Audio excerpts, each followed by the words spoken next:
Randomly with Ronnie Jr.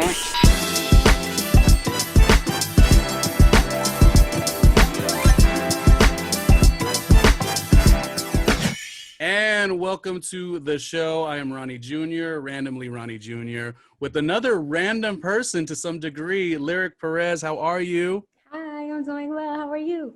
You are LYRIC Perez. I want to get into the name, but really I would talk about your credentials. But I think most of all, you're a great conversationalist. Like that is something you speak from all different perspectives. You never resort to not wanting to open your mind to something different. The name LYRIC comes from, is it a name you were born with, or is it just because music and lyrics have always been so attached to you? The second part. So I wasn't born with it, but I kind of gave that nickname to myself in my college years as I was writing poetry and as, social media got popular and you needed a handle. And then I took it with me in my career and everybody, like, I just know myself as LYRIC now. Yeah.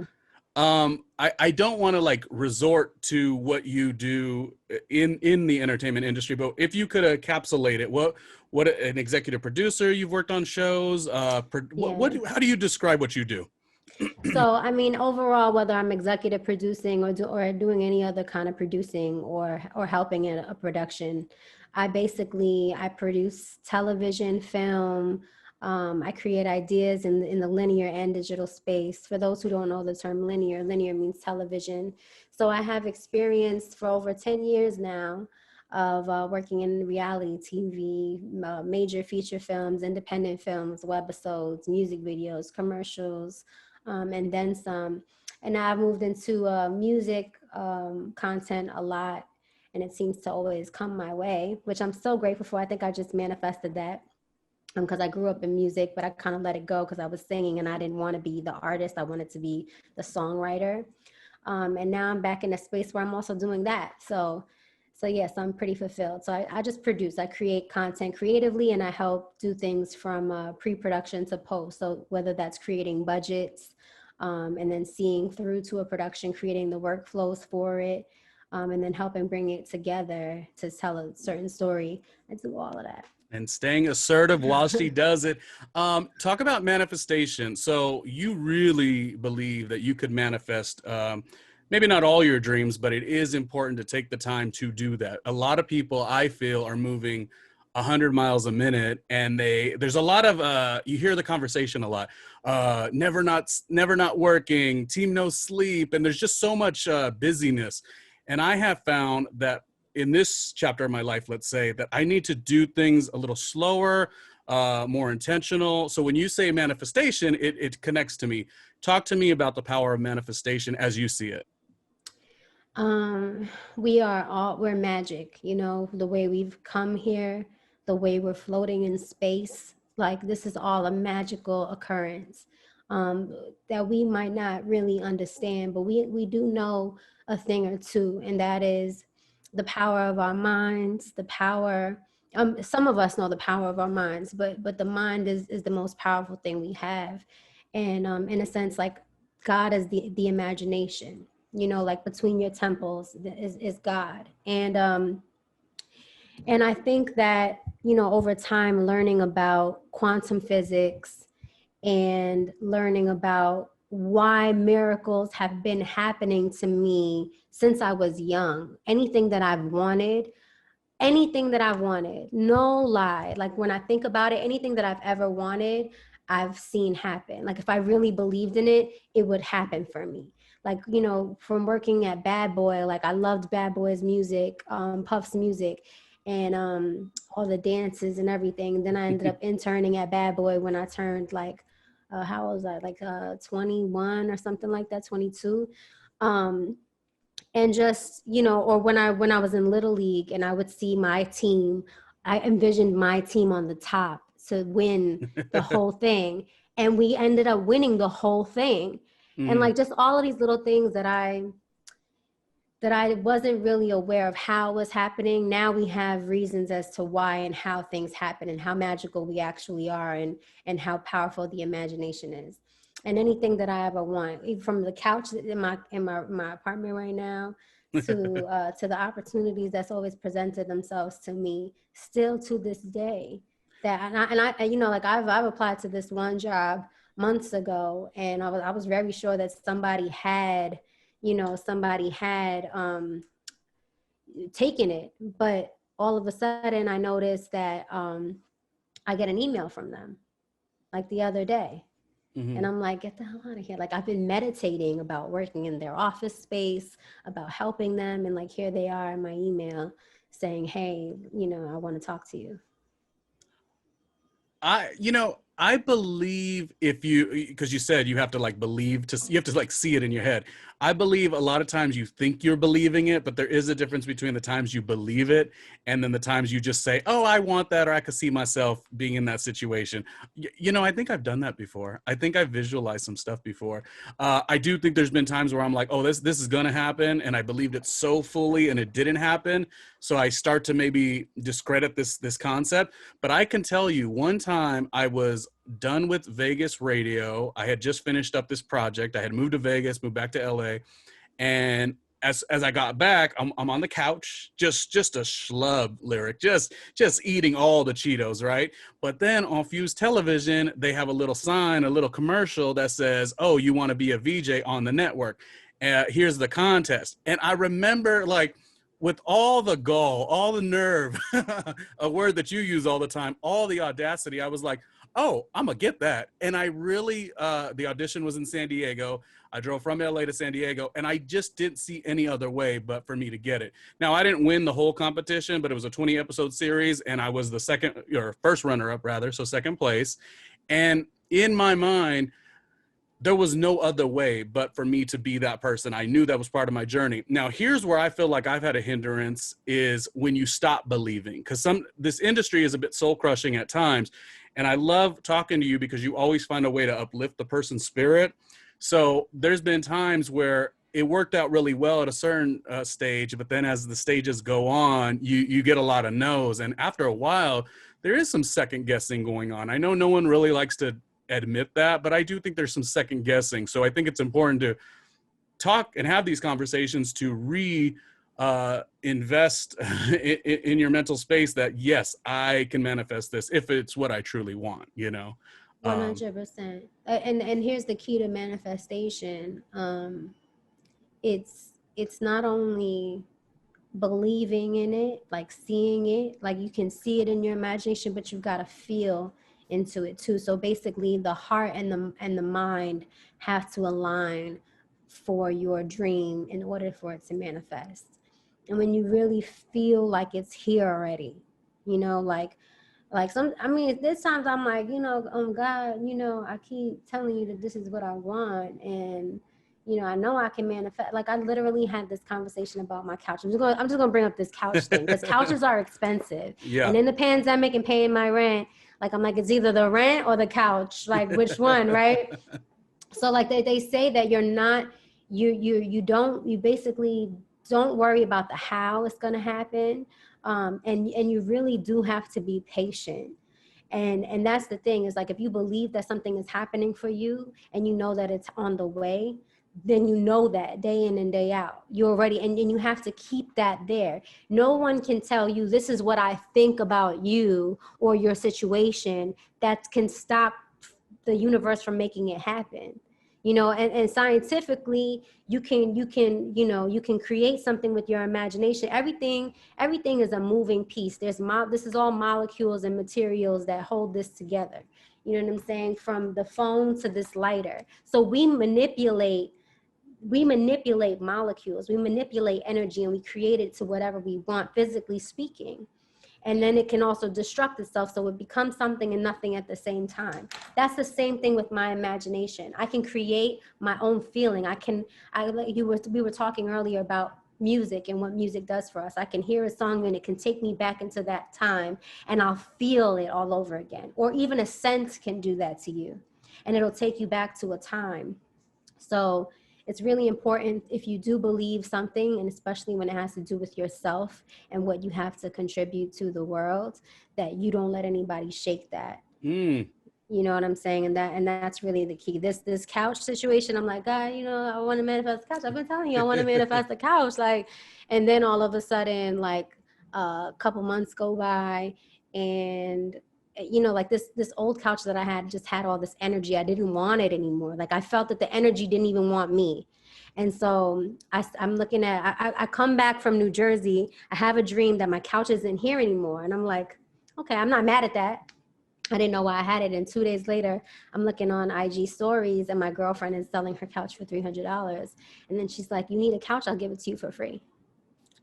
And so now I have this amazing couch that matches my house, that like is just the bomb. And that's the center point of the home. A couch is very important. And it's funny because you say the word energy, and I think about the times. So I grew up in Southern California, and I think about all the times before I eventually made the move to New York City of different moments where and I'm not saying this to pat myself on the back, but different moments where I maybe like donated old furniture to a friend, because I realized in my head at that time that I'm from Southern California, so I have resources that maybe other people won't have. And I did it a couple times, and I really never understood why I did that. But let me tell you, flip forward to when I lived in New York City and all the people that sort of passed along that energy to me, like some of the stuff when I didn't have anything, you know, from one friend, she moved in with her boyfriend, which turned into her husband, you know, and so she had extra stuff. So she's like, Ronnie, if you could come get it, you know, it's free for you. And I didn't have money to buy a bed. I can't tell you the bed I was sleeping on prior. It was really bad, Lyric. And another friend moving in with like whoever, then I got a little chair, not a couch, but like a warm, like a love seat, I guess you would call it. And so that energy is really there, because I remember I'm like, oh, I did this for people just because I knew that I may be in a position like this sometime in the future. And I did it because I knew in California, I have resources that maybe somebody who moved 3,000 miles away won't have. Flip forward, NYC, they did it for me just off the strength, just off the energy, just off the manifestation, as you said. Can we talk about music? Let's take one little note. So this is gonna be a hard question for you one because note, you get it. Yeah. So Lyric is completely into music, and this is a tough question, but I just want to see where your mind will go.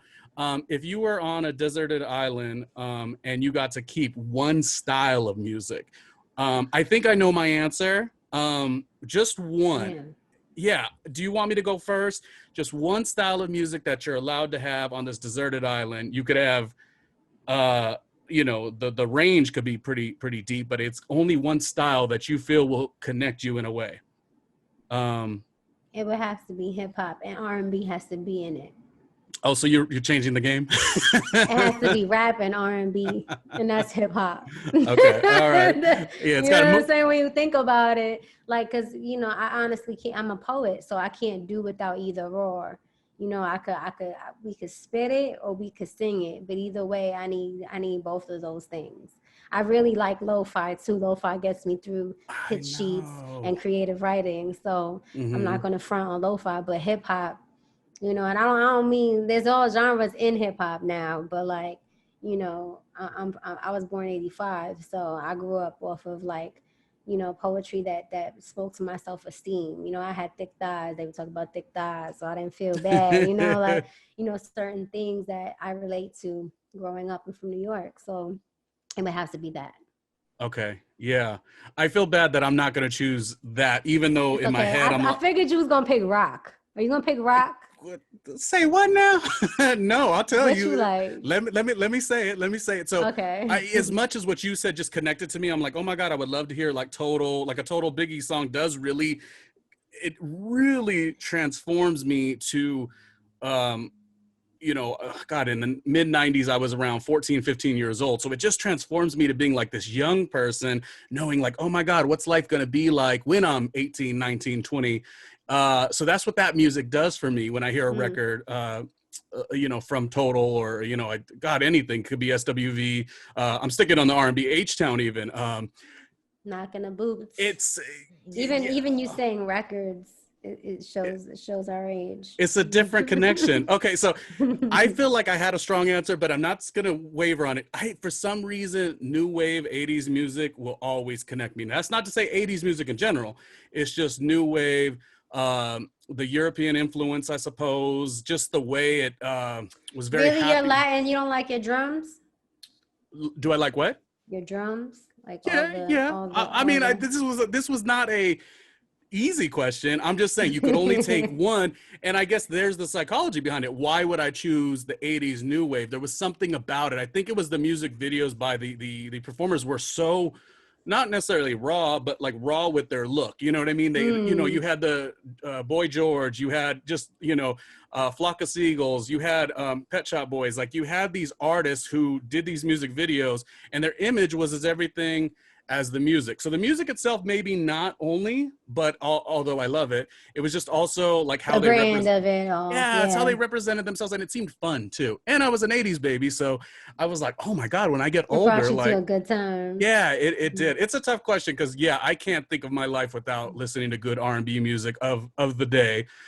Obviously, R&B music now is just a little different for me. It is a little different. Some of it is like I like Janae Aiko. I like Summer Walker's voice. Yeah. I still listen to Maxwell and D'Angelo as if, you know, they have new albums. Yeah. But, you know, Well, or even like Raheem Devon. Oh yeah. Like I listen to Duality.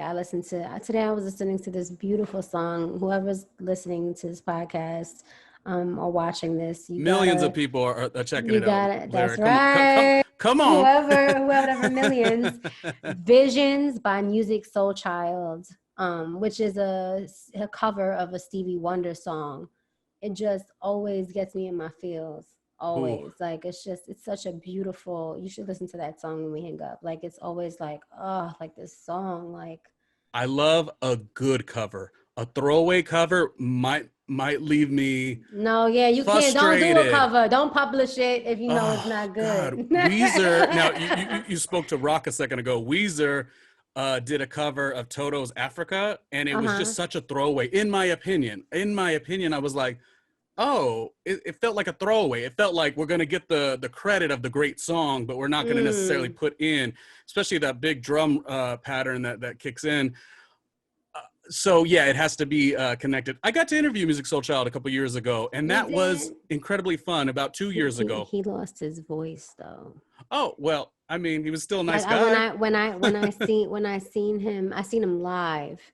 In like 2013, I think, and he couldn't hit those little falsetto high notes, and I was really kind of sad because I liked his recorded albums a lot. I still do. I still play him and contribute to his pocket. Yeah. Yes. But live, I was like, what happened? I don't know if it could have been a one-off. Yeah. That like the instruments and stuff. He had a live band. Oh, okay. And I mean, to hit that love high note in his love song, love. Oh, when he goes, love, like he couldn't hit that. It's so good. It's so good. It's so good. And here the thing is with the artists, they have a gift, and whether their gift can span for 4 good years and then things change. I mean, I guess. I know voices change. People change. Even him being the face of like neo soul music, and he's like, that's not. He was that, and right. What's the difference between neo soul and R&B? Oh, do I? I mean, probably right? just more of a rhythmic sound. More in the soul. Oh, because like R&B has evolved over time. It evolved. Like it used to be like Shaka Khan's Sweet Thing, and then it was like you had a Mel LaRue who was a part of Groove Theory. You remember her? Yes. She has really good. For Real, I think was the name of her song that I used to love. Yeah, For Real. For Real. For Real. Yeah. That song came out, I think, in 2004 or 5, if I remember. So I think you're good. Right, 2004. Please, oh gosh. Okay, I could talk about this good music for a while. I wanted to ask you though about career reinvention, but I'm going to hold that for a moment because you do a lot of different things. I actually have the book that you put together, Love Poems I've always wanted to hide. So that is the book. I'll show that. Okay, talk about what pieces of work in that book speak to you even these years later since you put it out. A few of them, actually. So That I called it love poems I've always wanted to hide, because there's something about art, or just something about us, that putting in the forefront is a very vulnerable thing. And they're love poems, they're hate poems, they're all kinds of poems that I felt very vulnerable about. But I have some excerpts in there along with the poetry that talk a little bit about my background, growing up as a kid, and like learning how to be vulnerable and really not giving a shit when it comes to your art and the things you have to say, because people can relate to it, and it also saves people's lives. So it's literally a collection of poems since like maybe 2005. So, which is another reason, like, you grow as an artist, so your poetry changes, or, different things like that. But there are some poems that stick out to me a lot. One of them was kind of like, when someone shows you or tries to tell you who they are, and then they're not that. I created like this kind of like angry poem that was like a spoken word type of thing, called False Advertising. And I basically like went in on him about like how, he's like a Disney fairy tale to a child. You know what I mean? Like,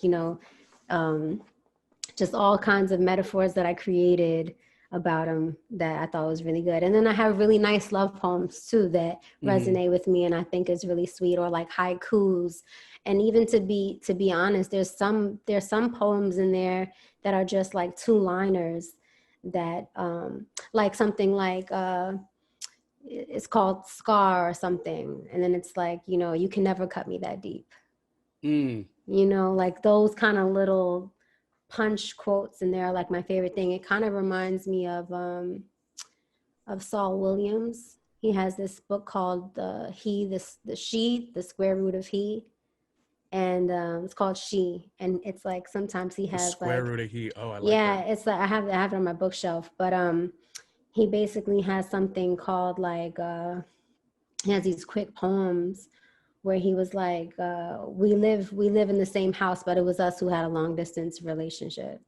Something like that, like just really good like punchlines, and like it inspired me. So I have some of that sprinkled in there too. You feel like it let a lot of not necessarily tension, but did it leave things off your shoulders? Because it does in the name, it says, poems that I've always wanted to hide. So this is poetry that you're a bit insecure about, or what does the hiding mean exactly? It's more you don't want to show your feelings, but every time you write a poem, it's like you're giving birth to something, or you're letting go of something every time you write the end of the poem. Like it's like, I got that out, like that's it. Like I even have a book going on right now. It's called Yearning Reflections, where I was celibate for like a year and a half before I got into a relationship that I'm in now. And I was like, I need an outlet. Like that's it, literally in the poem, like one of the poems that I wrote, I'm like, I need an outlet. And like, I just started like writing about sex and climax and all of these things. And that shit helped. I was like, oh, okay, I'm good. Like, you don't need to do other things. Like you could just write a poem, and like, again, like manifesting, right? It's like literally I'm feeling into this imaginative state. And therefore I feel like it's happening right now. And that was my release. Okay. That was my relief. So if I'm telling somebody off in a poem, I got that off. You know what I mean? Like whether you read it or not, like I got that off, and I was able to kind of, there's something I think about when it comes to ego and spirit. And like, sometimes you do want to curse somebody out. And if I don't get to curse that person out, I kind of vent it. And then I let it go. So I need to feed both of the things. I need to feed my ego, and I need to feed my spirit, so I can let it go physically and every other way possible, and send it love. It's so frustrating when things are stuck inside to a degree, and it's like cortisol levels are skyrocketing. It's just like it's so hard to keep tension in your body. Life in itself has a lot of tension. So if you could do something to remedy that, be it the writing, whatever feeds your soul, like going outside, dancing, it's funny. So creating.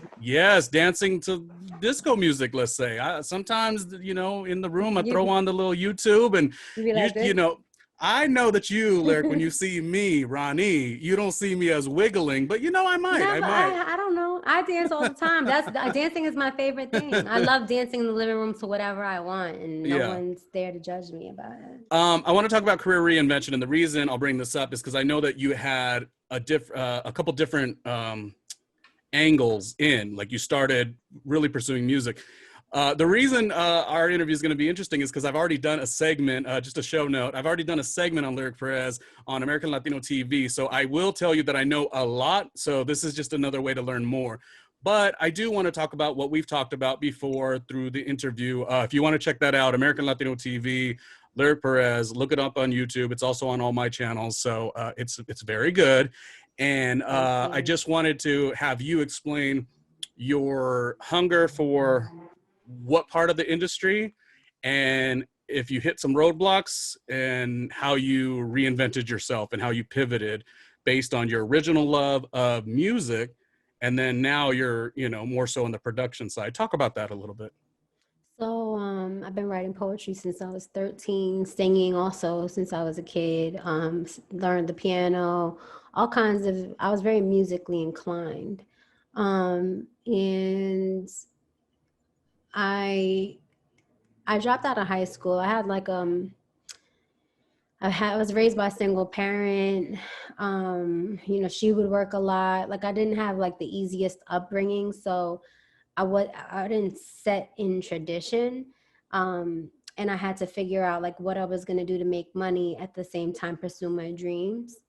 I dropped out of high school, got a GED, went to cooking school, did that for a bit, and then went to college. I got into SUNY Purchase, which is the only college that I applied to because they had songwriting, they had acting, they had everything that was creative. And no matter wherever I was gonna head, I knew that whatever it was gonna be, I wanted it to be creative. Which is why I went to college in the first place. I knew I needed to learn more, read better, have better comprehension, and at the same time figure out what I was going to do and get some resources. I knew that college would give me resources. So I graduated in like 3.5 years. I studied film, music production, music composition. I learned how to do Pro Tools, how to use Pro Tools. Studied world scales of music, everything you could think of, anything that I wanted, I took. And then I interned at Bad Boy in the songwriting department. And I ultimately wanted to get a publishing deal so I could songwrite. Because I didn't want to be the famous artist. I wasn't looking for that. And so it was a very male-dominated industry. And, you know, if you wanted a publishing deal, the politics as a young woman is you got to sleep with somebody in order to get that. And so I have a lot of integrity and I didn't want to go there. So I left Bad Boy alone for a bit so I could pay some rent and get a job. And then I made my way into television and film. And it was easy for me to move up because I'm very assertive. I'm a run and gun type of person. I just get shit done. I'm from New York, you know, like we have a hustle about us. And I definitely succeeded in that area and really worked my way to the top. I think in a decent amount of time, and a lot of people appreciated me. Not every opportunity turned out the way that I would have liked because there are politics. But I'm really happy I was able to learn thoroughly from older people, you know, how to, and I was still working with film at the time. I remember delivering actual film footage for the edit to turn out a certain way. So it's like I'm in this really great place in my life where I come from a linear background or a film background, and I'm also hip to the digital aspect. So I was able to be creative in that sense. And then in like 2017, Complex, an opportunity with Complex came about to work on Joe Budden's morning show, which is what they called it at the time, which turned into Everyday Struggle, which I had a big hand in as like an executive producer. And then Joe and I had such a great relationship, and he trusted me so much that he got me in with Revolt to help him create his new show after he left Everyday Struggle, which was State of the Culture. You know, and I kind of turned that into like a variety show where I let them play games, and we talked about music and lyrics and news. Like it was that type of show. And now I'm back in that whole music thing again, where even the relationship I'm in right now, he's an artist, and I help manage him and his stuff and help him with creative ideas. I help him with his songs. I'm writing bridges again, and I even lay down the vocals for it. And it's just really nice, back to that manifesting and that belief in yourself. Sometimes people tell us, oh, what do you want to be when you grow up? And it's a misinformation when you think you're only supposed to be one thing. And we're multi-talented on many levels, and there's more than one things that fulfill us. We don't have one purpose, we have many purposes. What are our purposes? It's whatever fulfills you and whatever makes you feel whole. And that isn't always distracting yourself with busyness necessarily. It's being able to enjoy, like be in joy, in the state of joy. Be in joy and enjoy the people you create your relationships with, the people you serve. Like we all need and want to be in service of each other and ourselves. And if we don't do that, then we have a problem. But as far as opportunities and career is concerned, there is no limit. You talked about succeeding kind of fast after you left more the songwriting and all the situations that happened in publishing. And then you said you really did well once you got into production. Give me a note as to why you think you did so well. And also, conversely, give me a note as to some roadblocks you've seen from other people who they've sort of, without calling out names per se, but they've dropped the ball. Like, people have roadblocks. They put things in front of themselves to kind of not be their own, success story. What are some of the things you've seen that have been a hindrance on people's work ethic? So if you're rising and they're not, what is the reason, you think? Well, that's funny, because I'm going to say anybody could rise, even people in their deepest ego who are assholes. I've seen them be successful. When you say you succeeded fairly quickly, what is success? Right? What do we define success as? I think anything. Well, I think success, in how you stated it, is the amount of joy that you have with the work that you do. That's kind of how I took it from you. So from me, when I think of success, and I know this answer now because I wrote it down somewhere that was interviewing me.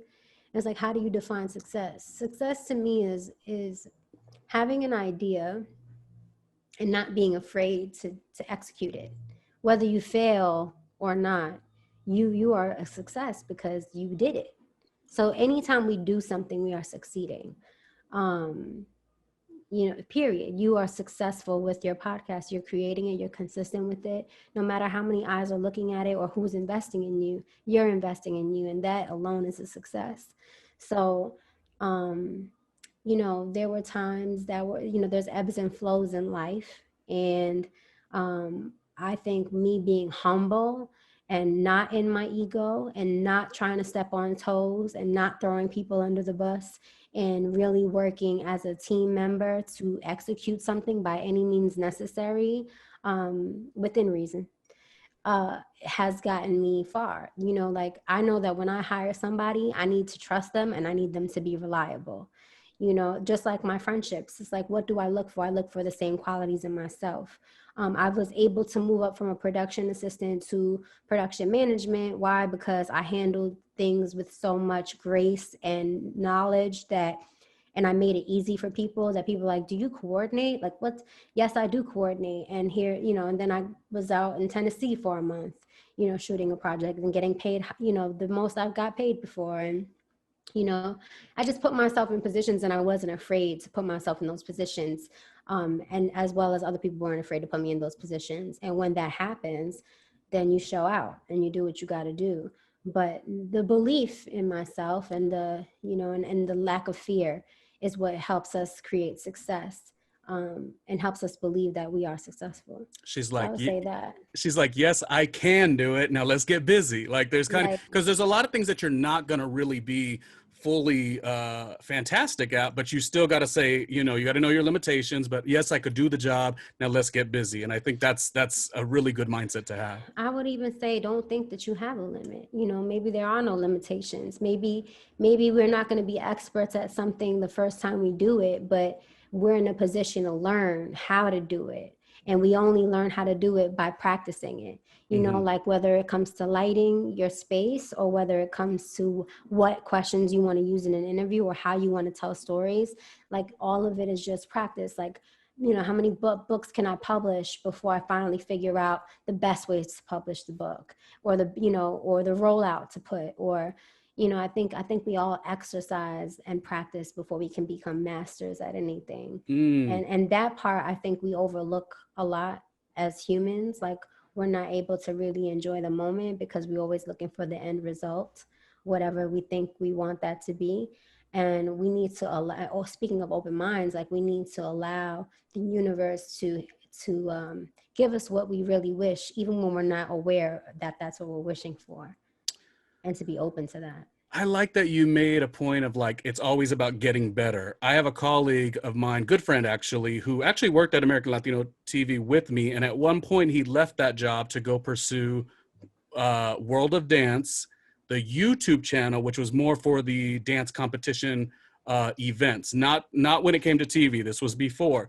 And at the time I remember thinking, and maybe this is me being too in traditional media, not kind of exposing that, like other, not exposing, but not being so hip to how good digital could go. Because I remember telling my friend, I was like, so you're going to leave American Latino TV and you're going to go do a YouTube of this thing called World of Dance. Of course, World of Dance ended up being on NBC.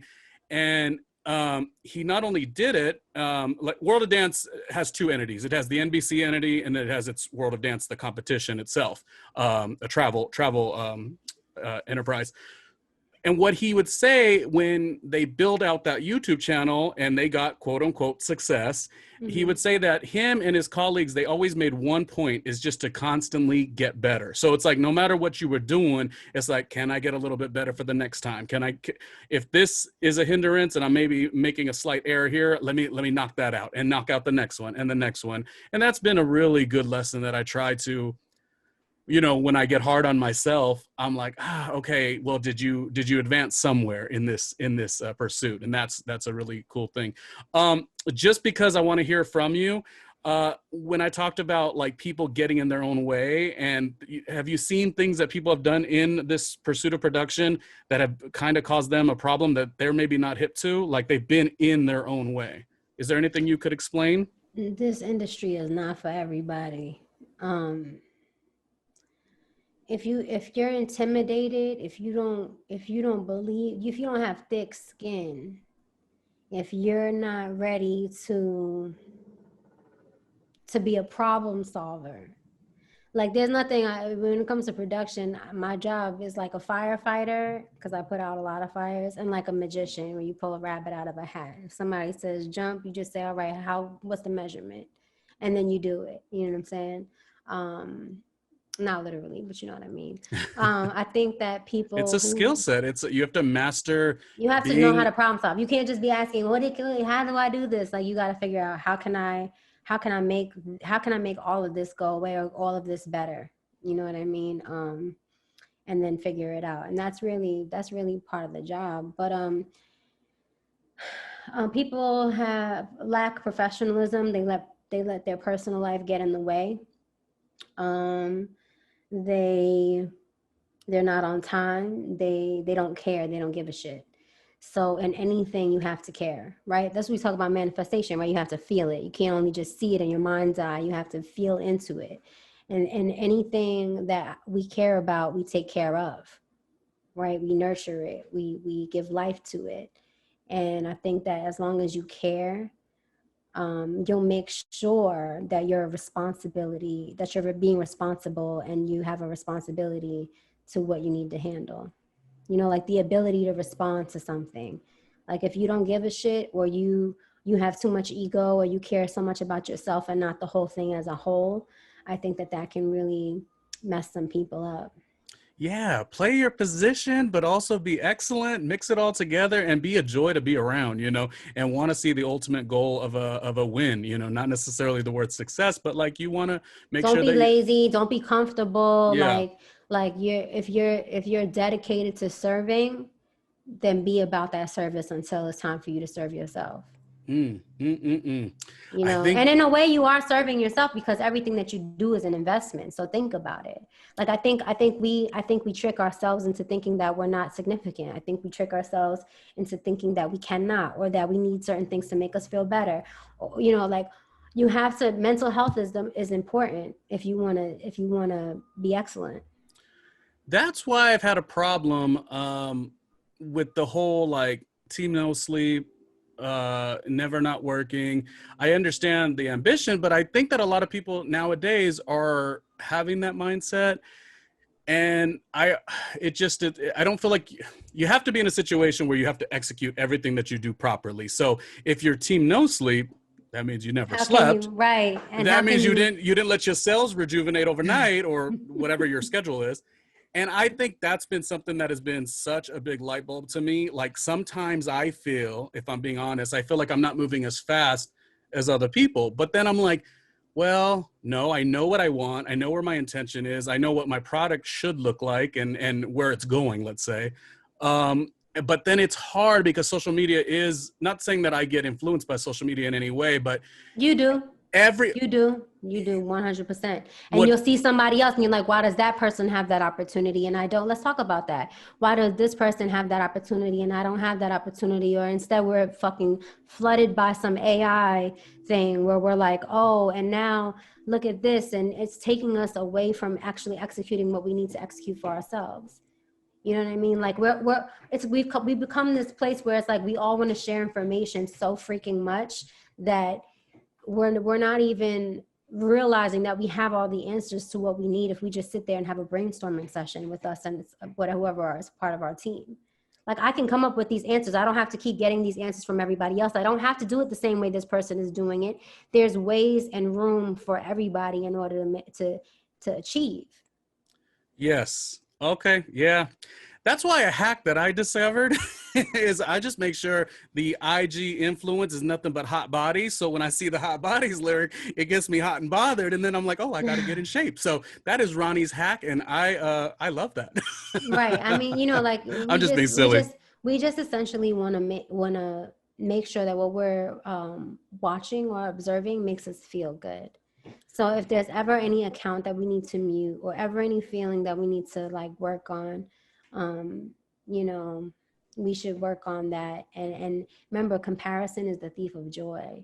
It really is. It really is, because I'm not looking at myself the way that I need to look at myself when I'm looking at somebody else thinking that they have something that I don't. Yeah, comparing Whether is it's an opportunity or whether it's a look or whether it's anything that, whether it's the confidence behind a person's smile in a photograph or the setting that they're in. Like we really have to make sure these tools that we are using, that let us use them and not let them use us, It's a lot to it. I'd rather there not be such an influence in social media, but it is what it is. And It's like you like the new say, TV. you have to, and that's true. You have to program. Like, I'm not going to watch these. It's like when you're a kid, let's say, I'm not going to watch a scary movie if I'm worried about sleeping overnight, like you do have to take those adjustments. I know there's you're subscribing to every channel for free every time you follow somebody. That's a new channel. So it's like, do you want to watch what they're giving you, or do you want to say, I need to shut this up for a minute? Yeah, you know what I'm saying? like I don't want that. Yeah, I'll listen to a Lyric Perez podcast because she gives it to you and she gives it to you good. And I'm like, oh, I feel so uplifted and like motivated and focused, rather, more than anything focused. So yeah, that's what you should put into your soul rather than some of the other stuff. Real quick, because I am a fan of the Joe Budden podcast, and you did work on 2 projects with them, as we talked about, Complex, Everyday Struggle, and State of the Culture on Revolt TV. Talk about what it feels like to see him doing so well. And not only we talk about the word success, but like to see different career moves and choices that he's made, being that you've worked with them twice on 2 really big things. What does that look like watching the work be celebrated and trying new things as they've continued to do? Again, back to belief. Like, you know, I know Joe and what he believes in himself. I know his manager believes in them, and their teammates on the podcast, Mal and Rory. They also believe. They're all on the same page. And when you and your team are on the same page, and you're all, you know, brainstorming and keeping things going and staying consistent and making your brand even better, however you see fit, there's nothing that can go against you. No one can tell you no if you're doing it. You know what I'm saying? It's the truth. Like, and I'm proud of him. I don't expect anything less, because I was there when he was renegotiating his deal with Complex, and I was there, when he was trying to get the show together with Revolt. And so, even working with me, like, a lot of times people like to play around, and there were times that if I say Joe, okay, what do you need? Like, all right, I got, you know what I mean? However we need to do this is get it. Like, we just had a certain type of work bond with one another that was very professional. And he really believed in me. And at the same time, I believed in him. And one thing we both had in common, and I've said this before a couple of times, is that we both believe in ourselves, and we don't believe that what anybody says to us, whether they threaten us. Some people take it personally if you don't choose to do business with them anymore. Yeah, he believes in himself, and there's nothing that can stop anybody that believes in himself, period.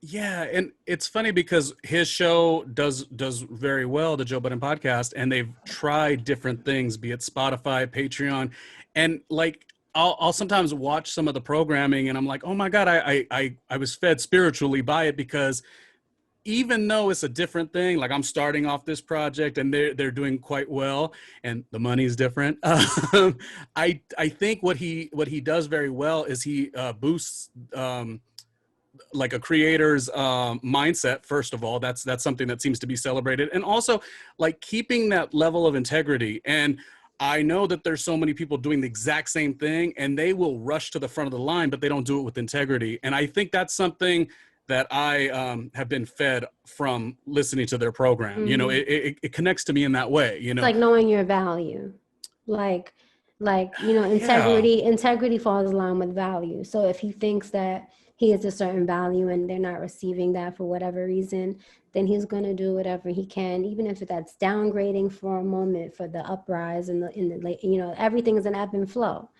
That's the thing. And I think that if you have if you have good energy around you that's helping you pursue your goals and your dreams, like you call me and you're like, Lyric, I need advice on something, or what do you think about this? Or, it's like, it's my pleasure to help. Like I do a lot of free work, you know what I'm saying? And I don't regret any of it. And people do the same thing for me. And it's like, there's nothing better than to have authentic people who believe in you and believe in themselves and really love you, that's around you, because that's when you thrive. You don't have to sleep with somebody in order to get ahead. You don't have to fake politic with somebody. I'm not good with that shit. Oh my!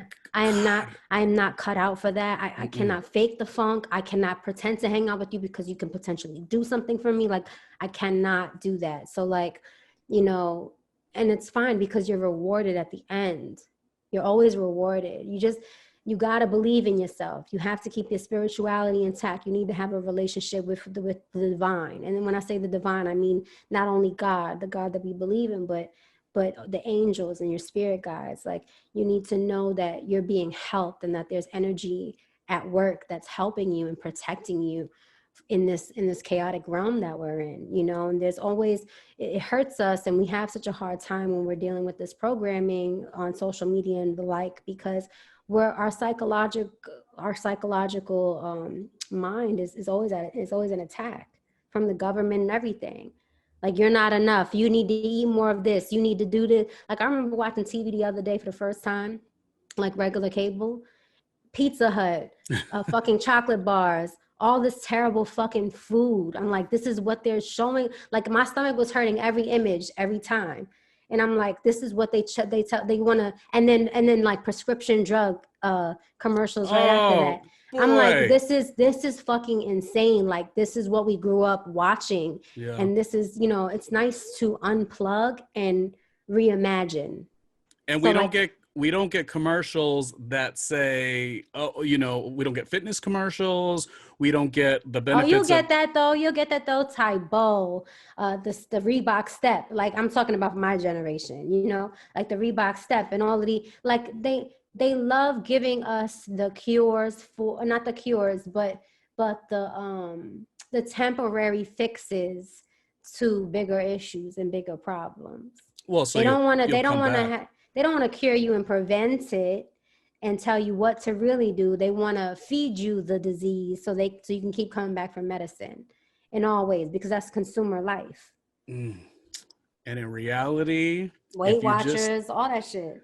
I've in my adult life, I've had a struggle where I've been very, very much overweight. And then in my late 20s, I got it together, and now I'm 40 years old. So things change. But like, one thing that I've been doing is just empowering myself with, you know, I think last week I did 3 days worth of green juices and almonds. You know, like, to me, it didn't really matter what the outside looked like, although I'd love to make some improvements there. And But you felt good. Yeah, I was doing the dumbbells. I was doing the little squats and lunges or whatever for myself. It's funny. It really was more so a process. Not that it was easy, but it was a process that the outer mind will try to tell you, like, oh, you're inadequate because you're making this effort, but look at you. It's not really connecting yet. But two things. If you stick to it, it's going to connect. And then the other thing is, I didn't really catch this till just right now. I felt of it as almost like how you said you dance around your space, like how it just made you feel really good about yourself. I'm starting to think the little dumbbells and the lunges and stuff like that, and the good eating is actually a similar thing that's giving me joy, you know, and that's because just you're lately. Using discipline. You're using discipline. You're loving yourself in that way by saying, I don't need to do this because, you know what I'm saying? If something doesn't make me feel good at the end of the day or isn't really beneficial to me, when I let that go, I'm showing love to myself. And that is why I got to shift right over to Lyric's tweets. She does talk about once you let go, things will fall into place if you let them. Talk to me about your tweeting, because you go ham and you just I feel like I got a lot from your poetry book, right? But nothing compared to what I get from your tweets. Why did you find that medium, or did that medium find you? But you really let it all out. You will be vicious too if you have to, you know, not like a shady. Not in a bad way, yeah. Yeah, no, not shady, but I vicious. don't be cursing people out and stuff like that. Vicious meaning what Lyric tweets about will push you if you're willing to like receive it. And that's one thing. We'll get to the tweets in a second. I will say, I actually did apply for associate producer job on a show that Lyric was running, and we did have a phone interview. We'll just take you behind the curtain a little bit. No. And I didn't get the gig, but I never felt like I was inadequate. I just felt like I wasn't the right situation. And Lyric and I had coffee after that, and we of course spoke about these things. And I thought what was so great is, like, if I would have been in my emotions, I would have been like, oh, come on, Lyric. Like, I knew I could have got down. I could have got busy at this gig. But I also did say, maybe I'm not of the right age set, or the content that was on the program she was executive producing, I necessarily wasn't the fit. And what I did instead was I was like, okay, I'm not going to get this in my mind like I'm inadequate. It's just not the right time. And from that, we've been able to create a nice bond, you know. Friend is a big word, of course, but more like a really good acquaintance that I really enjoy. I enjoy Lyrics. You have my friendship. Oh, I enjoy Lyrics push and pull. You know what I mean? It's not, she ain't going to give you just the sweet, but she's also going to give you stuff that will enhance you. And I remember when I left, it was a phone interview rather, when I left the phone interview and I eventually didn't get the gig with Lyric as the show she was working on, all I did was I was like, okay, cool. This is really great nuggets of how I could be better for the next one, for the next person I'm interviewing with. And to that, I think there's great value in that, you know? It had nothing to do with your age. It has nothing to do with any of that. It was more about your love for hip hop and your knowledge of your ears to the street. That's all it was. And we know you like the 80s music and other music. So it's like, Now I didn't want to like force you to be like, because basically it's like, I don't know. Every few weeks there's a new rapper that I hear about with a name that I don't know who got killed or some bullshit. So it's like I needed somebody to know more than I did about hip hop. That's all it was. But Yeah. because Nobody, I'm older now, so I'm not listening to the radio. I'm just like streaming shit now. You know what I'm saying? Like yeah. things are very different. So I just She needed said in the somebody. interview, she goes, where do you get your hip hop news? I was like, the show that you work on. Right. Yes. So I was like, when I said that, I was like, oh, I'm inherently going to be behind where she needs to be if they're presenting the information. Right. She's like, but where do you get it from? I'm like, social media, but really state of the Like culture. I'm like, what sites? Yeah. Yeah. But that was very good. Now let's get to your tweets. What has been the reaction with your tweets? Do you feel like you've been helping people? I take great I like ingesting that information. You have some really good things to say on Twitter. You've managed to use the site as a place to express yourself, and it's good stuff. It's stuff that will push you. Like I said, your pinned tweet is about letting go, and it kind of all falls into place. What has been your navigation through Twitter? I learned about what Twitter was in 2009. My girlfriend told me, she was like, you got to get on Twitter. And I was the type of person that didn't want to be on social media at all, really. Friendster, I was on Black Planet. I just didn't really see the point of it, but I did hop on Facebook in like 2005 and then Twitter in 2009. Because my girlfriend was like, Chris Brown tweets on there and everybody tweets. And I'm like, all right, fine. And so it took me a while to learn the proper etiquette because I was young and using it, maybe saying things that I shouldn't always have been saying. But I think I was always mindful of like the things that I said. Like you won't find like hate tweets or anything. Like I'm not that person. But like, I would be a little personal on it. And so to this day, I still try to find a way to not be so personal, like this is my opinion, this is my experience, but more so I try to connect with people by speaking in a general sense of all of us. So like today, I started writing from my experience, compatibility is the most important thing. And then I read it and then I backtracked, and I was like, compatibility is, instead of from my experience. Because I feel like when I'm reading tweets and I'm being uplifted, and it depends on what moods I'm in. Like sometimes I'm real mum on Twitter, or sometimes I'm like by myself on a plane or by myself in my crib, and I'm reflecting off of the things that I'm seeing. Because when I go on Twitter for me is news and spiritual upliftment. And so I start to talk about what I'm observing. Sometimes I'll get into conspiracies and try to shed a little bit of light about certain things. Or I love tweeting about love, relationships, manifesting, healing, and how to not give into the program that's being put in your face. I'm big about those things. Like today I said something about men deserve flowers too. Plants, flowers, and seeds. Like Valentine's Day is coming up, and like, women always get the flowers. I believe in men receiving flowers and getting flowers too. And so I wrote that. I'm not afraid to write things like that. Or like, yeah, there's a lot of programming with the male demeanor of this masculinity, which is completely fine, but the lack of being able to be open and receive love, like you say, or to have an emotional, like you could be just as badass and rough and tough as you are to catch an emotion. And I don't want to say want to cry per se, but even that's fine, and I see that a lot, where I'm like, just use some duality in the way you rock your manhood. You know what I mean? Like there's no wrong way to do it, but it's crazy. Yeah. No one thinks flowers for a man necessarily on Valentine's Day. Because we're not programmed for that. Like the women are supposed to, this is, like I said, we're under spiritual warfare, psychological warfare, you know, civil warfare, the battle of the sexes, warfare. You know, like when you're a boy, you have to shop for these toys only and this color only. When you're a girl, you're princess programmed to death. Princess this, princess that. We don't even fucking have princess and princes here. Meanwhile, y'all want to be a prince or somebody that's royalty as if that's the life that you want to live. But in reality, these people ain't even happy getting married out of, you know, they're all, it's all ritualistic. And you know, I think, again, like, I think a lot of us are misinformed and miseducated, and I'll documentary myself to death because I'm always trying to learn something new so that way I could just live a healthier life, you know, like a better life, and like not things to certain things that are shown to you don't make you feel good.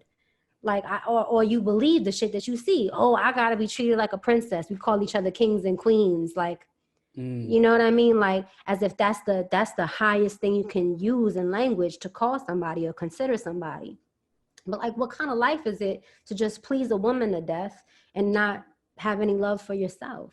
Or, you know, like the men has to take care of the women and you have to, it's a stress on the men. The men die, then now what's going to happen to the woman that can't take care of herself financially because she depended on the man? Like, that's a very European and a very American way that we're taught.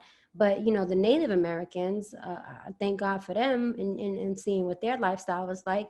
The men and the women work together, like we're partners, and I build a house, and you bring back the shit so I could keep building it, and I'll sew the fashion, and I'll make your clothes. Like, we're a team, you know, we need each other, and I think that's what relationships are about.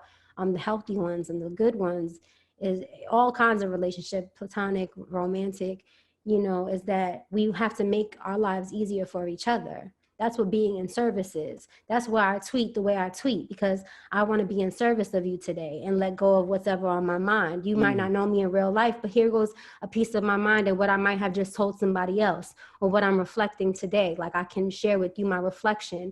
These are the things that I think. And I think that's the key that I have with writing or doing like my short podcast that's like 10 minutes or less. It's called Short Love Reflections, you know, because here just goes a little bit of love today, because this is what I was thinking. And if you can relate to it, then I'm glad. Or if I opened your mind to something else, I'm glad. And I also want to be fed constantly. So I want to be around people that can help me with my discipline and can help me believe. It's all about that belief, you know, I am strong enough to do this. I can affirm this for my life. No one can tell me what my limits are, and there are no limitations, because whatever I set my mind to do, I can make happen, because I'm powerful, and that's what I'm here for. And I'm not here forever, you know, I'm only here for a short amount of time. So let me do everything I want to do, how I want to do it. And if I'm wrong, I'll say sorry. And I hold myself accountable, because I'm not a fucking herb. And that's New York talk. And like, you know, and I want to get through it, and I want to evolve. So I got to look at myself. That's the only way I've been able to heal, is by looking at myself, saying, where do I have myself messed up? I love that part of the journey. You know, and I off camera when I was chatting with Lyric, it was like I was given like a thing that I was insecure about. This was just off camera. And I was like, oh, it's so funny, because on one hand, the duality, like certain things I feel so confident about, and I feel like I don't have to turn that part of myself off to anybody. I don't feel like if I wanted to tweet, this is what I feel like I'm amazing at and am going to continue to rise, I feel like I should be able to say that, you know, wholeheartedly. But then what makes you not great, but aspiring to greatness is when you have the duality to be like, okay, now this is something I do struggle with, and this is something that I'm trying to, improve. I think it's a fine line. It's a fine line by not beating yourself up, you know, that's one thing. And it's a fine line between not feeling worried about saying, this is what I'm amazing at. You know, as far as affirmations and manifestation, I haven't got to a vision board just yet, but I'm going to. But I was hanging up some frames in my space, and behind the frames, I wrote some really affirming things about the project that I was working on, this podcast, Randomly with Ronnie Jr. And they were, to somebody who's watching the earlier stages, they'd be like, get out of here. You ain't ever going to make this what you proclaimed. And I says, in my head, I'm going to. Like, and I'll give you one of them.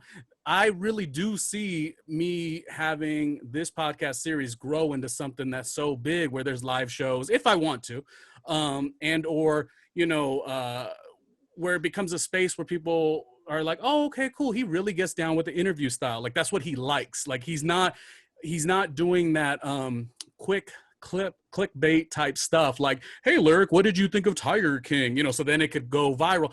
Like I won't say exactly what I've written down, but I've written down some really fierce stuff, Lyric, like, and I had to write it down, put it behind the photo, of my gallery wall. And to me, I was like, I know it, I see it. I know no one necessarily is with me right now, but I will know that if that time comes and when that time comes, I've already said it because I don't see it any other way. Like one thing I love more than anything is broadcasting. And I started that in 2002, at KHHT in Los Angeles. So why should I, Clear Channel, why should I not like be wholeheartedly positive about that? Are you going to have your roadblocks? Sure. But you got to know what you know. You got to be good at what you're good at, and you got to be willing to assess and work on those struggles that you're not good at. And that's the sweet spot for me. I have advice. I feel like what I've learned is that we got to be more gentle with ourselves. And here's what I know is that there, again, the ebbs and flows, right? This book is really good. This book has taught me how to detach from judgment. It's all about universal law. And there's ebbs and flows. And if I know that I'm a success in my past, I'm still a success now, no matter what name I'm working under, what brands, what shows, whatever I'm doing, it's a success because I'm involved. And I don't have to compare that with anybody. I don't have to sell a show necessarily. I don't have to publish another book, but like, I know that whatever I'm in service of, whether intimate or on a big platform, it's a miracle and it's an achievement and it's great work, whether or not it's popular or not. You know what I'm saying? And never admit, there's this roadblock. It's the fear in your mind that we feel disconnected or that we're not enough or that we're not to where we used to be. Or if we don't have that opportunity again, or an opportunity better or like that we're not a success. Like that's where we have to stop that notion and that mentality, because we are talented and we're skilled and anybody would want to, again, invest in what you do because of how well you do it. Same thing for me. And this is something I had to tell myself. So I affirm sometimes and I light candles, and this is advice to anybody who's watching.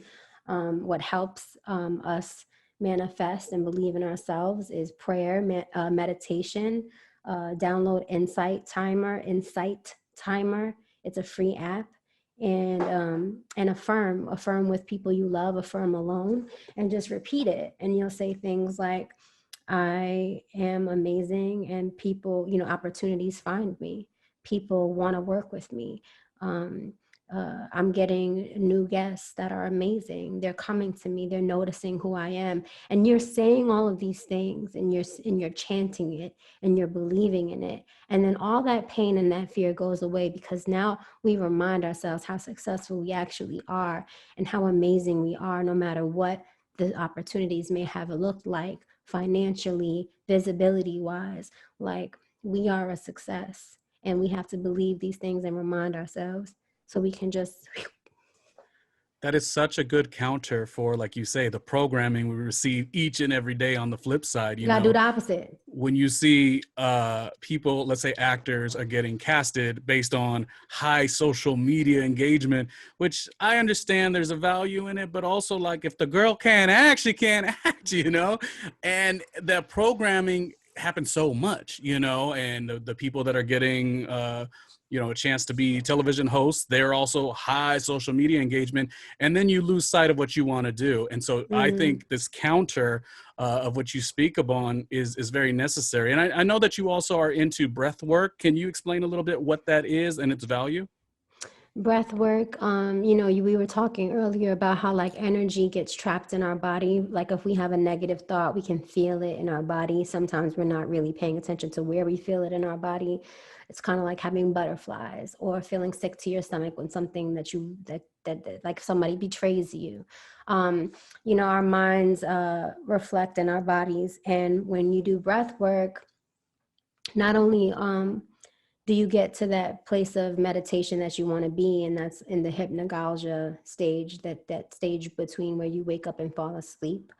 That's when you're physically, your body's physically here, but your spirit is moving on now and journeying to other dimensions where spirit has easier access to you. Sometimes, we always, when we pray here, oh God, da da da, we're like asking spirit to come to our realm real quick. But when you're meditating or doing breath work, which is the same thing, just a different form of meditation, you're going to their space and you're seeing things, whether they're geometric shapes, whether you hear spirit revealing things to you. Sometimes when I meditate or do breath work, my mind doesn't shut off necessarily. It's getting fed, and I'm getting all the answers to the fears that I had, and I'm releasing it in my body. Because when you breathe a certain way consistently for a long period of time, your whole body gets rid of all that energy that you didn't even know was trapped in your body. It's called trapped emotions. And so you start to jolt, and like things, you start to feel tingles in your body, or you get something called lobster claws. So I graduated from a program to facilitate breathwork, and I do it more on my own now. But yeah, so like all these different things happen to you, and then you feel like a million times better when you're done and you got everything out, and you just feel like you just want to love everybody and everything, and there's no worries, and you just get like things get revealed to you. Breathwork is amazing, and breath is life. It's breath is life. So when you learn breath work and you apply it with your meditation, it's the best, one of the best healing methods I can share. The app you told me about for meditation, I did download, and here's the thing, I was using it for a bit, and it's this thing, like when you aren't consistent, that's where You can lose it. the cards will fall. And I remember at the top of last year, you had told me about that app, and I downloaded it, and I was like, okay, 3 times a week. And I think this year I'm doing things a little bit better, where I'm like, I'm not putting a big, like, I have to do this. I'm more like, okay, as long as you're consistent, even with the little light workouts that I've been doing, I'm like, well, did I do it? And then I'm like, I'll look one day, I'm like, oh, that wasn't that great. I tried to do little lunges or whatever, or a little cardio, and it wasn't good. But I'm like, but did I do it? And I think that's the key. You had exposed me to this really great app about meditation, and I was doing it all the time. And then all of a sudden I just quit, and that is where we got to be more focused, because there is some major benefits of it.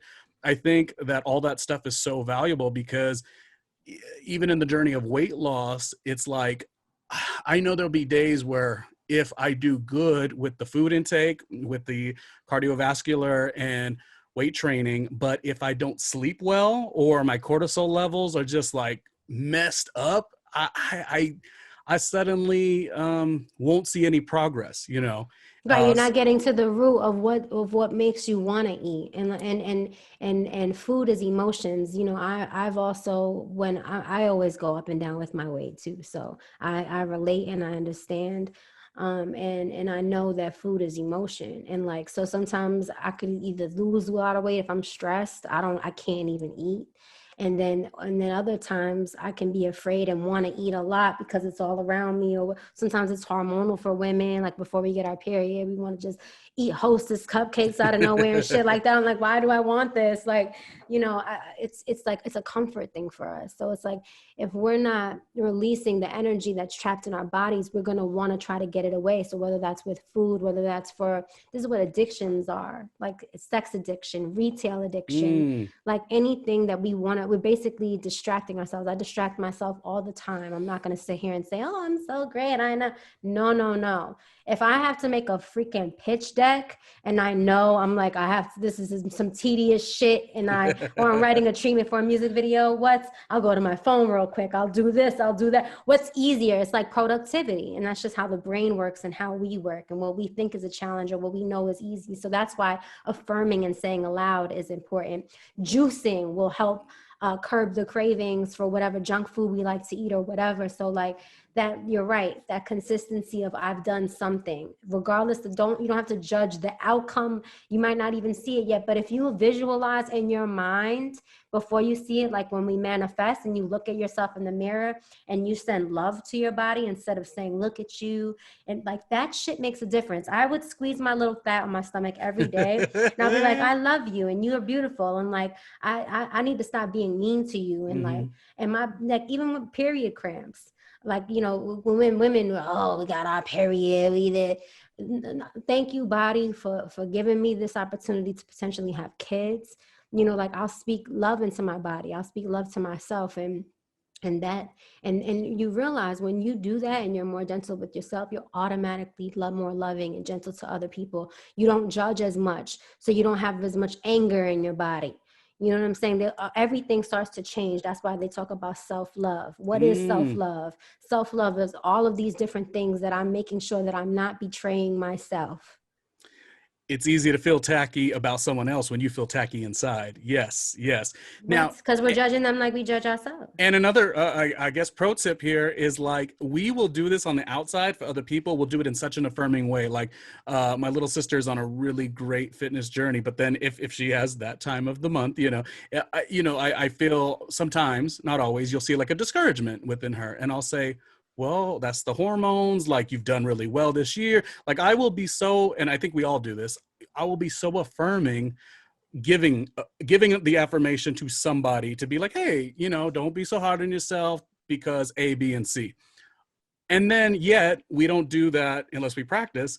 We don't do that for ourselves as much. And I think that's maybe something that I'll have to work on a little bit more. Like, I have no problem doing it for someone else. And also calling someone else out if there's an issue as well. Like, the duality is very important. But yeah, we could affirm so many people in our lives, so many things in our lives, and we just kind of neglect ourselves. So that, again, the team no sleep, the never not working, and this whole like ambition of being so dope at everything. It's chasing the American dream. Oh, don't get me started. That will be the next pod. Okay, I love these conversations. They're always so good, so rewarding, but I want to just wrap out with some more fun stuff. Because we said if we go to, I asked the question, if I was on a deserted island and I could only have one style of music, what would it be? And I asked you the same question. You said hip hop with the touch of R&B. Can you just kind of explain to me some of the 90s hip hop and R&B moments that just you remember on so many occasions?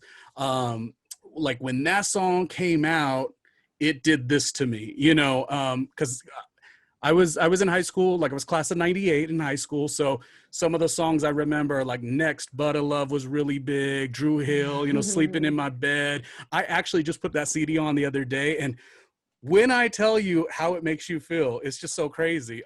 Talk about some really cool 90s hip hop and R&B moments that speak to you. I like Drew Hill too. Everything is one of my favorite songs on there. That's my shit. And what is it called? Enter the Drew. That was the album. Yeah, I believe so. But man, like Mary J. Blige, she was life-changing for me. Like Faith Evans, like I was singing Faith Evans last night when I was making dinner. Mary J. Blige has a whole album that's a whole remixed album. What's the 411? And my life, like,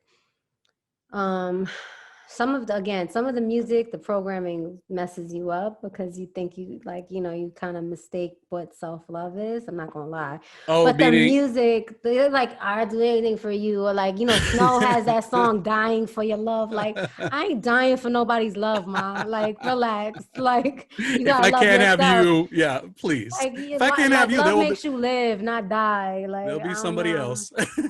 Right? Like people like, love is pain. Like, that's Ja Rule's old album was like, Pain is Love or something like that. But So sonically, that's the but, programming. But sonically, but that music sonically, was so like, yeah, delicious. Yeah. 90s. Yeah, it was Mary J. Blige, Faith Evans, even Lil Mo and Nicole Ray and Tweet. I think maybe Tweet came out in the 2000s. Now that I think about it, Aaliyah, I like, love the Nicole Ray stuff. When I yo, was bored Nicole out, Ray is great. when I was bored out being at K Day in Los Angeles, anytime we had a Phil song, I would just put the Nicole Ray Misty song. I think like it. What was it called? I Got What You Want. I guess. Make It Hot. Yeah, I'd always put that on just because I was like, in my mind, if no one, it was a weekend board op shift, so I was like, if no one's really tripping, I'm just gonna put it on the air, and it just really was fun. Do you also? TLC, all that feminine shit, like about like women empowerment, like, because we used to wear baggy shit back in the day. So like, there's a song called "Hat to the Back" that TLC has, and like Left Eye is just like, he told me that he didn't like girls with like baggy jeans and a baseball cap or whatever. It's the style I like, you know what I mean? And like, so it taught me as a little girl, it taught me independence, it taught me sexual, revolution, all types of stuff. Do you I have love any? R&B. Do you have any moments being that young girl in the 90s, high school era of like hitting some concerts or shows in New York City? Like, do you have anything you could I recall? was I was a young girl. I went to a Hot 97 festival that had Fat Joe and K7. Do you remember K7? Case Evan? K7. Oh, It was K7, yeah. TKA turned into, like, they changed their name and their And members brand. too? They didn't change the members. Oh, It was okay. like they went from louder than love Oh my to like gosh. all of a sudden like hip hop type shit. Yeah, that's always fun to I'm see really art. telling my age. No, listen, that is one thing. Okay, let's talk about that. I remember I was working on a project recently, it was about a year ago, and the guy, the other co-hosts, I was producing the podcast at this moment. And the guy was being affectionately called Uncle, I won't insert his name, but Uncle Luke? something. No, this is Oh, wow, I was about to say this is a nobody. This is just a person. This is nobody knows. But okay. I didn't mean to say this is a nobody, but this was just a human.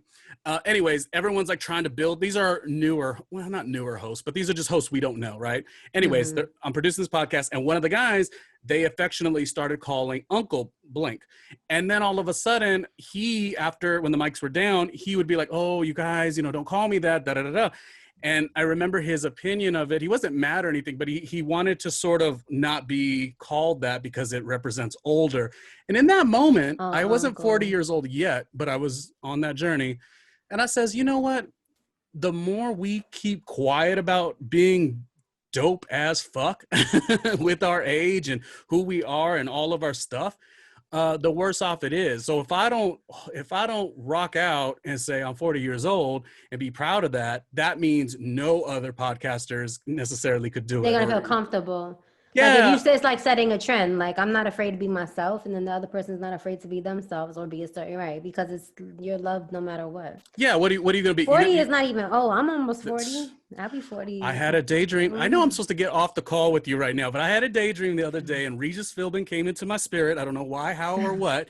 And I remember, because I've seen somewhat of the journey of Regis, and Yeah. it's always funny how when somebody has 20 great years on this ABC show, and you love the work that he does, you kind of think that was his only life. You don't really think of like all the other stuff, but Regis had been in San Diego. He'd bounced around from 9 or 10 different markets before like big time had happened.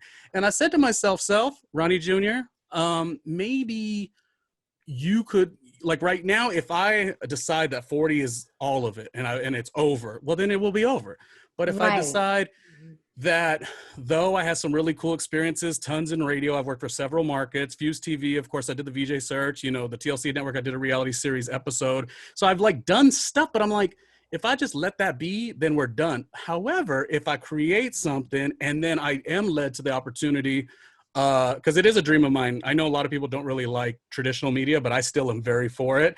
I would love to see a Ronnie Jr. inspired Regis and Kathy Lee. I still have that dream. And beyond just having that dream, whether it's on traditional or if it's on YouTube or whatever, I still feel that and I still see that. And I was having this affirmation to myself. I was like, if I rock that out whenever that time comes for 20 years, that's going to be the story. So we have a chance to tell the story, and sometimes we limit it real early. So right now my story is whatever it is, but I'm like, what if the best parts of my story? You could make a clip show.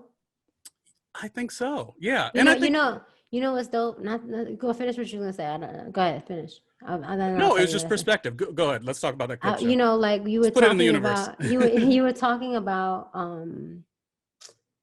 you know, if I think at 40, that's it, then that's it. But like, I was gonna say, like, you could take up pottery. You could like, you never know what you want to do whenever you want to do it. You could do whatever it is that you want, more than one thing, right? Like Seth Rogen now, he creates ashtrays and vases and things like that with like pottery, which I really enjoy seeing, to be honest. Like there's all different avenues to be a part of creatively.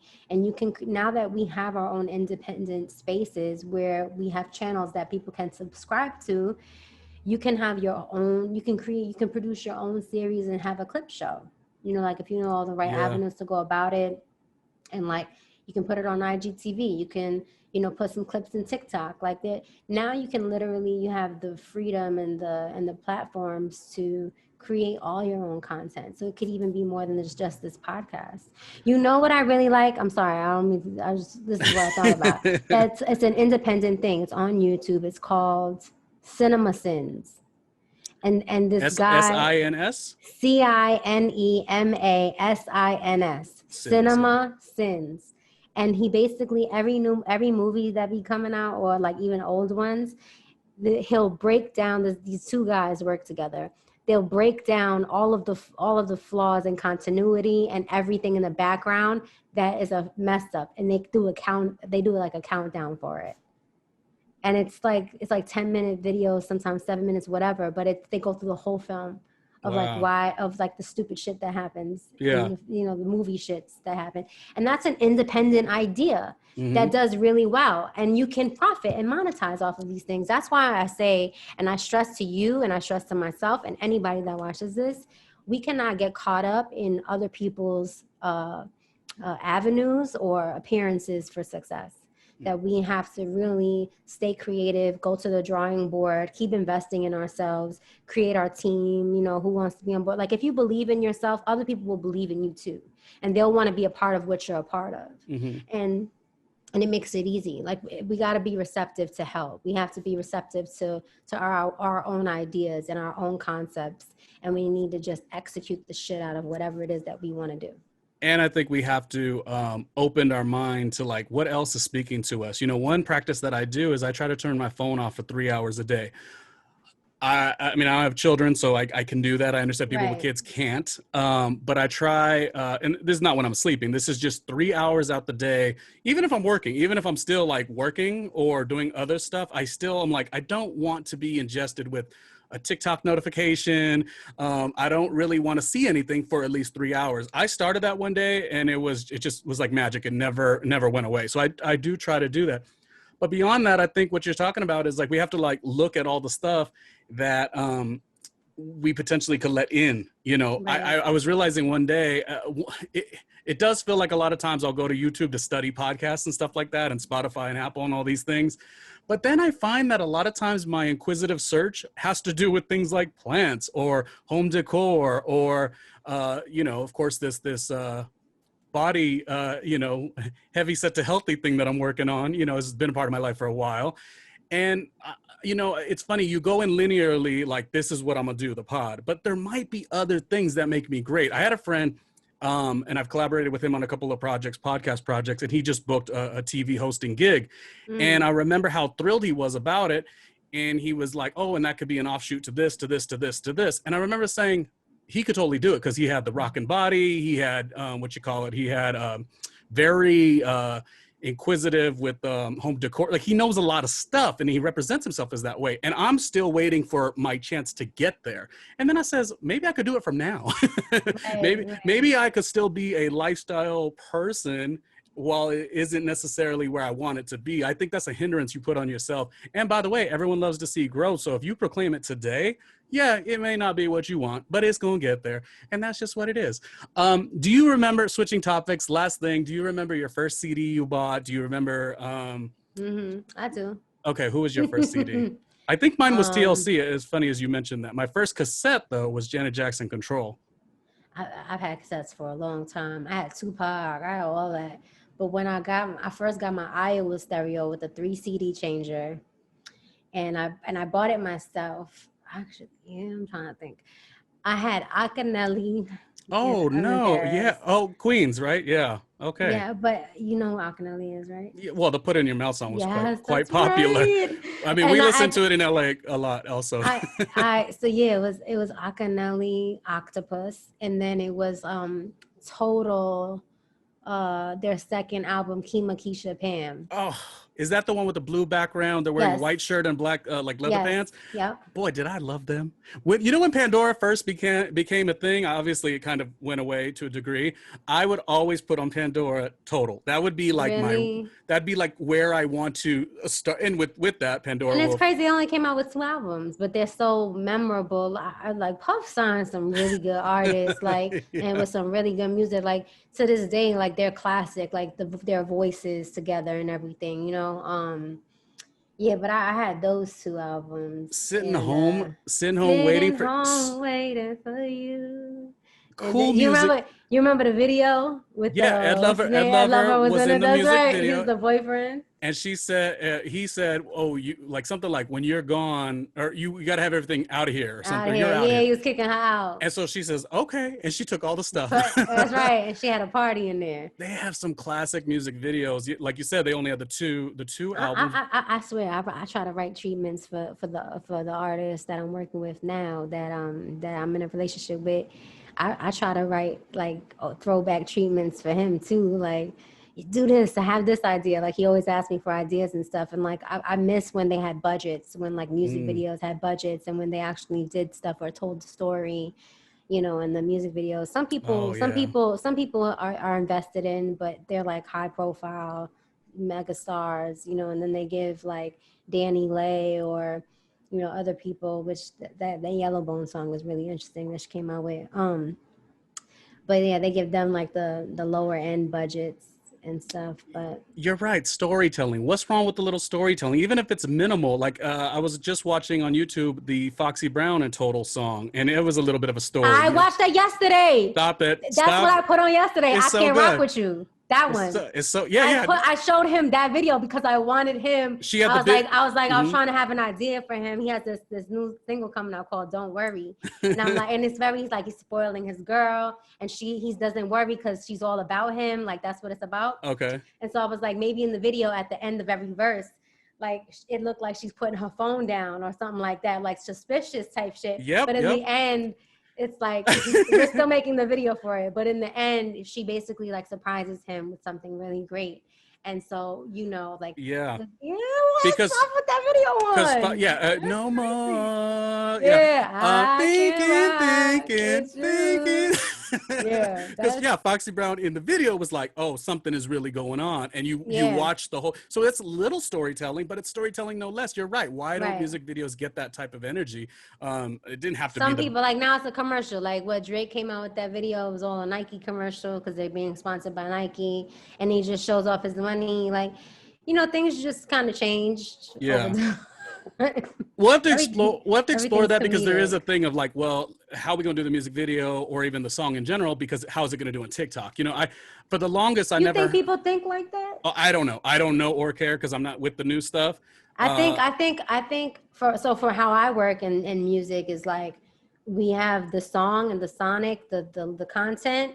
Then we have the visual for the cover art. Then we have how we're going to roll it out on these digital platforms and what's the best way to do it. Like we know on TikTok that, you can create any scenario with a sound. That's easy, and you can always pay influencers to do that and then get the buzz of the song going. Or like for Instagram video, do we want to monetize it on YouTube, or do we want to put the whole thing here? Do we want to put a snippet here? You know what I'm saying? So there's always, and then what hashtag do we want to use around it? So there's like a different way of like, how can I make this good for TikTok? I mean, you can go with it that way, but anything could work on TikTok because people don't even use words, they use sounds even, and then they do a trend with the sound. Yeah, I'm always shocked on how it sounds when you see something on Instagram or TikTok and then how the song actually is.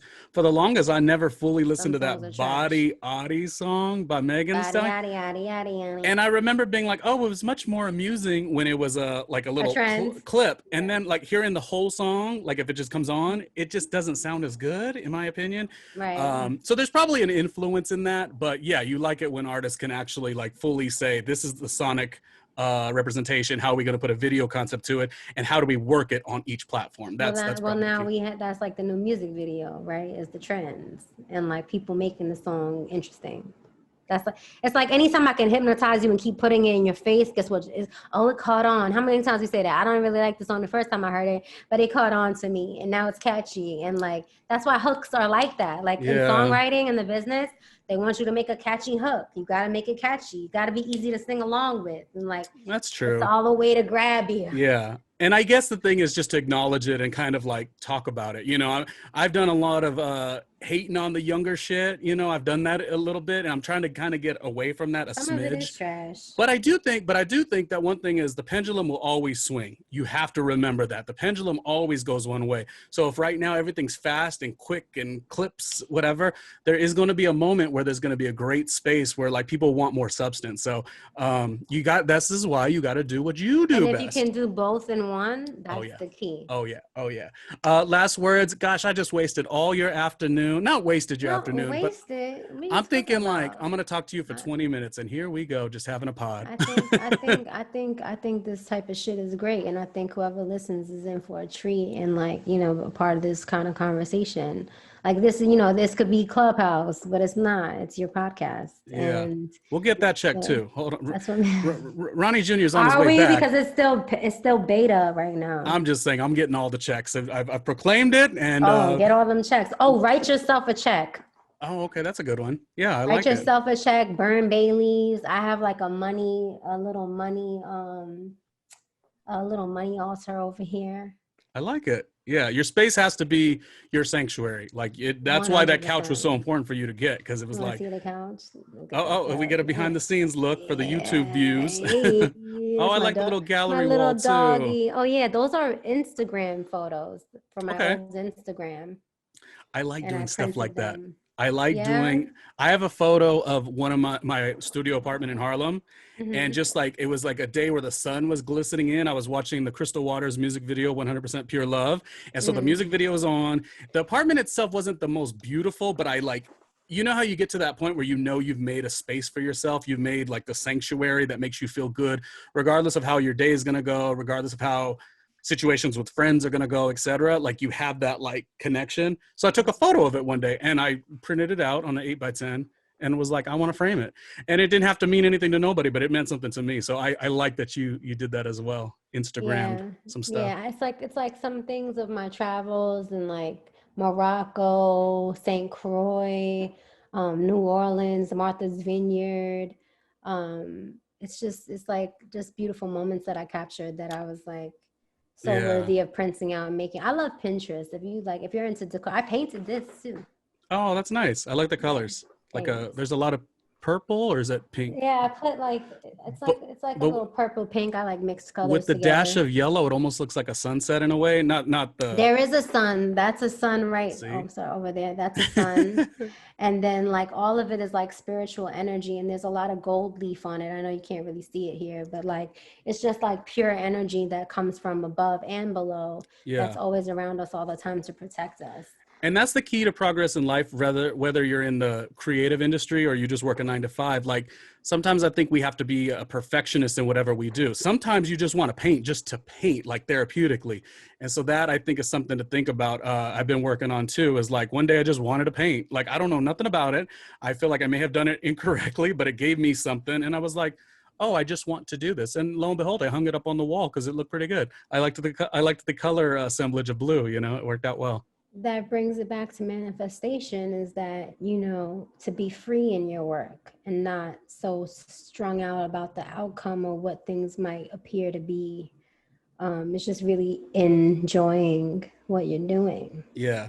Do you want to wrap out with one bit of advice just for any creator who has done a good job? Maybe they hit a roadblock. What would be your coach lyric, pep talk for somebody?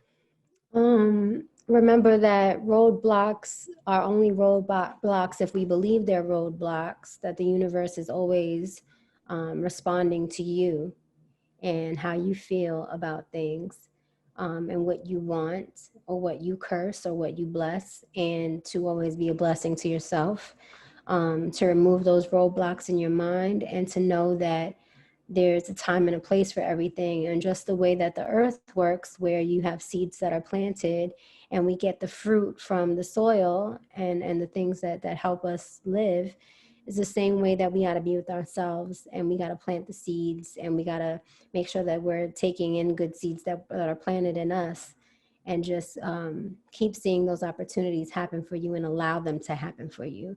You don't have to know which opportunity it is or how it's going to come to you, but to know that you are something amazing to behold, and that you will be recognized, and you are recognized now. Do what you got to do to find that joy, like Maze said. Joy and happiness, you got to find it. All right. Well, I always have a great conversation with you. I think the way you carry yourself allows the people that you're around to feel confident, strong, want to be their best, stuff like that. And hopefully one day we'll be able to get back outside and we'll do a Runyon Canyon or Temescal Canyon hike or something like that. Yes. And really take in nature. Lyric, thank you for your time. I appreciate You're it welcome. thoroughly. Thanks for always asking me to help and contribute to something amazing that you're doing. Thank you. I enjoy all of them, and I really appreciate it. You've given me some really great opportunities to speak and share love with people. So thank you for that. That's it. Let's do it. Thank you very much for your time. You're welcome. Bye, Lyric. Bye.